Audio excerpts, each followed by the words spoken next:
Saya Tifas Olesa melanjutkan Sapa Indonesia Malam, Saudara. 1 minggu berlalu, Wakil Ketua KPK Alexander Marwata menyebut semoga dalam 1 minggu KPK bisa membekuk buronan kasus suap Harun Masiku. Namun hingga saat ini, Masiku tak kunjung ditemukan.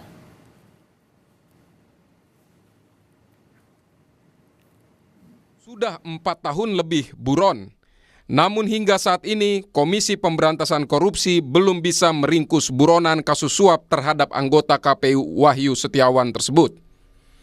Padahal sepekan lalu, usai rapat kerja dengan Komisi 3 DPR, Wakil Ketua KPK Alexander Marwata berharap Harun Masiku dapat ditangkap dalam 1 minggu. Menurutnya, penyidik mungkin sudah punya informasi soal keberadaan Harun. Mudah-mudahan saja dalam 1 minggu ketangkap. Mudah-mudahan, kata Alex seperti kami kutip dari laman kompas.com Selasa 11 Juni. Alex sehari kemudian menyebut pernyataannya soal KPK menangkap Harun Masiku dalam seminggu merupakan harapannya. Pernyataan tersebut bukan berarti dia sudah mengetahui keberadaan Masiku. Semoga, ya kan semoga. Ya. Kalau saya bilang, ya kan harapan. Bukannya tahu posisinya di mana kalau itu penyidik itu. Biar itu menjadi tugas penyidik untuk mencari, kan gitu. Kalau sebagai pimpinan semoga dalam 1 minggu atau secepatnya itu bisa ditangkap. Mantan penyidik KPK Praswat Nugraha menyebut pernyataan pimpinan KPK soal akan menangkap Harun Masiku dalam tempo seminggu merupakan pernyataan yang aneh dan tak perlu. Sebab justru pernyataan tersebut bakal digunakan Harun Masiku untuk berpindah tempat. Menurutnya, jika memang KPK sudah mengendus keberadaan Harun, maka harus lakukan tindakan penangkapan dan bukan mengeluarkan pernyataan yang bisa dimanfaatkan buronan. Tidak pernah ada pimpinan lembaga penegak hukum dimanapun di seluruh dunia yang menyampaikan kepada khalayak umum, termasuk kepada si buronan itu sendiri, bahwa keberadaan buronan sudah dideteksi. Keberadaan buronan sudah diketahui lokasinya dan buronan tersebut akan segera ditangkap. Karena apa? Karena logikanya bahwa orang yang melakukan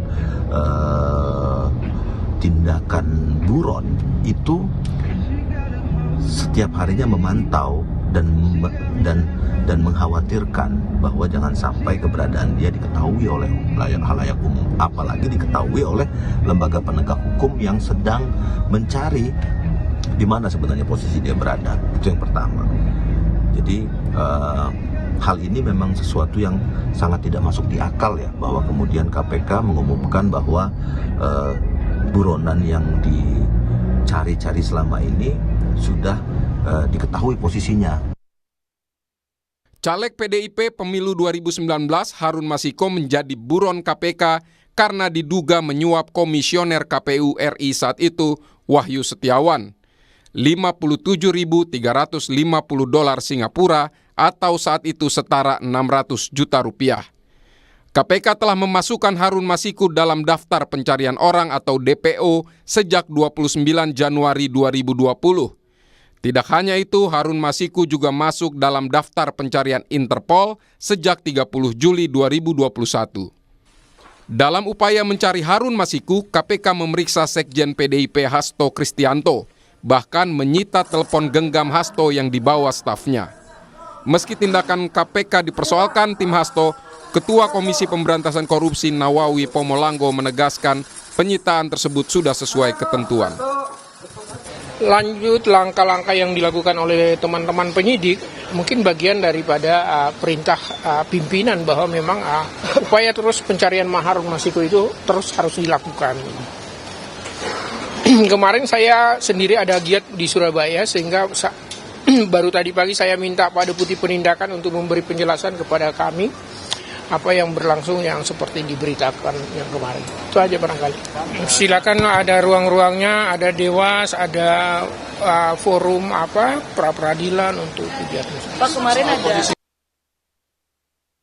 Publik menunggu tindakan KPK untuk menangkap Harun Masiku. Tim Liputan Kompas TV. Lalu bagaimana upaya KPK mencari buronan Harun Masiku ini? Kami akan diskusikan bersama dengan juru bicara KPK Tessa Mahardika dan Ketua Indonesia Memanggil 57 Plus Institute Praswat Nugraha. Selamat malam semuanya. Selamat malam. Terima kasih sudah bergabung bersama kami. Mas Tessa, walaupun kemudian Pak Alex bilang semoga, ada kata semoga, tapi kan rentang waktunya sudah dibilang 1 minggu. Sekarang sudah 1 minggu, tapi belum ada tanda-tanda bahwa Harun tertangkap. Apa tantangannya sebetulnya dihadapi oleh penyidik ini? Ya, terima kasih banyak. Jadi penyidik bekerja sesuai dengan timeline yang sudah direncanakan, sesuai kebutuhan untuk memperkuat perkara yang sedang ditangani. Sampai dengan saat ini sudah melakukan pemeriksaan terhadap 5 saksi, yaitu Simeon Petrus, Hugo Ganda, Melita Ligrave, Hasto Kristianto, dan hari ini juga turut serta diperiksa Kusnadi. Jadi tugas penyidik saat ini adalah menggali keterangan, termasuk mengklarifikasi alat bukti yang sudah dilakukan penyitaan, baik barang bukti elektronik maupun dokumen, kepada saksi-saksi yang dimintai keterangan tersebut. Jadi memang masih berproses. Kita tidak menarget waktu 1 minggu, tapi penyidik melakukan tindakan se-efektif dan se-efisien mungkin. Apabila itu lebih cepat lebih baik dan tidak ada hambatan dalam kegiatan ke depan, ya kita doakan saja semoga tidak dalam waktu lama ya. Tapi dengan catatan udah 4 tahun buron ditambah dengan sudah terlanjur bilang 1 minggu itu dan ternyata belum tertangkap juga, tantangannya apa yang dihadapi penyidik sebetulnya, Mas? Ya, kembali lagi untuk menemukan DPO ini tentunya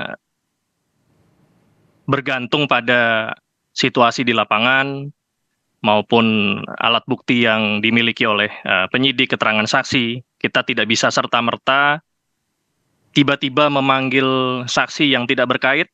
Tentunya semua saksi yang terkait itu ada kaitannya sesuai dengan kebutuhan penyidik di perkara dimaksud, termasuk juga penyitaan barang bukti elektronik dan dokumen.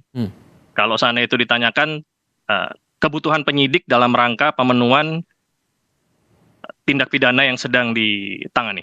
Oke, karena ada kabar juga yang berembus bahwa si Harun Masiku ini berubah identitas sebagai seorang pengajar di sebuah pulau terluar begitu. Dari KPK juga membaca atau mengendus informasi ini? Ya, saya pikir saya tidak bisa bercerita terlalu banyak detail apa yang sudah dilakukan dan saat ini dilakukan oleh teman-teman penyidik, karena kita menghargai kerja teman-teman penyidik yang saat ini sedang berupaya untuk mencari keberadaan tersangka HM. Oke. Mas Prasad, saya ke Anda kalau begitu. Kita ingat, saya dan Anda juga pernah berdiskusikan soal ini juga begitu, dan mencurigai bahwa ini justru akan dimanfaatkan oleh buronan untuk kabur lebih jauh. Dengan termin sudah 1 minggu lewat dan belum tertangkap juga, analisis Anda bagaimana? Saya tertarik dengan kalimat terakhir Pak Jubir ya, bahwa kami tidak bisa memberitahu secara lebih detail karena akan mengganggu kinerja teman-teman penyidik di lapangan. Ini kan sebenarnya yang kita harapkan dari pimpinan. Jadi clear and clear banget kita, bahwa seluruh rangkaian 4 tahun pencarian Harun Masiku ini yang menghabiskan semua resource, mungkin saya nggak tahu 10 miliar, 100 miliar, mungkin selama 4 tahun kita keliling ke beberapa negara mencari Harun Masiku siang malam. Teman-teman di lapangan saya paham sekali, teman-teman penyidik saya kenal baik. Mereka bekerja secara profesional, namun jangan sampai kemudian seperti kata Pak Jubir, kita memberitahu informasi terlalu banyak kepada publik sehingga kemudian justru malah itu dimanfaatkan oleh si sang buronan. Ini kan yang menjadi satu polemik di masyarakat. Untuk apa kita malah kasih sinyal bahwa lokasi dia sudah diketahui. Pada tahun 2021, sekitar bulan April, bulan Maret, itu bahkan mungkin Pak Jubir ingat ya peristiwa hari-hari itu bahkan saya nggak cerita kepada siapapun. Teman-teman di KPK, kanan kiri saya, para penyidik yang bukan Satgas Pengejaran Harun Masiku, tidak ada satu orang pun yang saya kasih tahu bahwa Harun Masiku sudah terdeteksi di salah satu pulau. Oh, Harun Masiku sudah berganti profesi dan lain-lain. Tidak ada satupun yang saya sampaikan.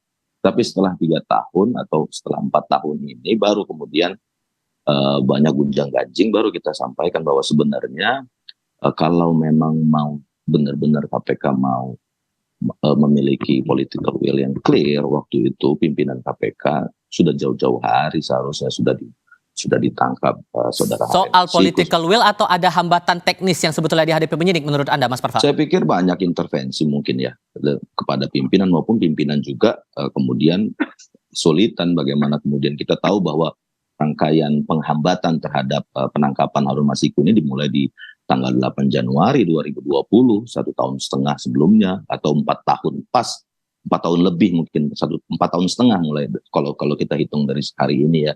Di tanggal 8 Januari 2020 ada peristiwa di Jakarta Selatan, ya kita tahu bahwa di situ ada penghambatan yang nyata kepada, justru malah P21-nya sebenarnya justru malah pasal 21 tindakan menghalang-halangi penyidikan itu bahkan dimulai sejak hari penangkapan.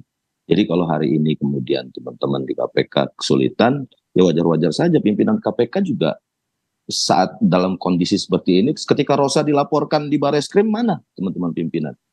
Atau kemudian kemudian teman-teman si PH-nya Hasto bisa melaporkan ke Dewan Pengawas. Oke. Kenapa nggak ada yang tampil paling depan, misalnya pimpinan KPK, saya berdiri paling depan akan membela penyidik-penyidik saya, gitu. Mana statement-statement itu kan nggak kita temukan. Saya minta tanggapan dari Mas Tessa mewakili KPK, ada dugaan intervensi dalam kasus ini. Gimana ngeresponnya? Ya, kembali lagi bahwa sebelum menjadi jubir saya merupakan penyidik ya, di mana nature-nya penyidik ini bekerja soliter di dalam lingkungan Satgas. Kami tidak mengetahui kegiatan-kegiatan yang dilakukan oleh Satgas lain. Nah, saat ini respon kami tentunya kembali kita memberikan kesempatan sebaik-baiknya kepada penyidik untuk dapat bekerja secara optimal. Kita tunggu, semoga tidak dalam waktu yang lama tersangka HM dapat ditemukan. Itu adalah keinginan dari semua pihak, saya yakin, baik penyidik, pimpinan KPK maupun masyarakat. Demikian. Oke, ini proses masih panjang, apalagi statusnya masih berstatus sebagai buronan. Mas Tessa mewakili KPK, terima kasih. Mas Praswat juga terima kasih. Terima kasih. Sudah hadir dalam diskusi kami kali ini. Selamat malam semua. Bang Tessa, terima kasih. Terima kasih.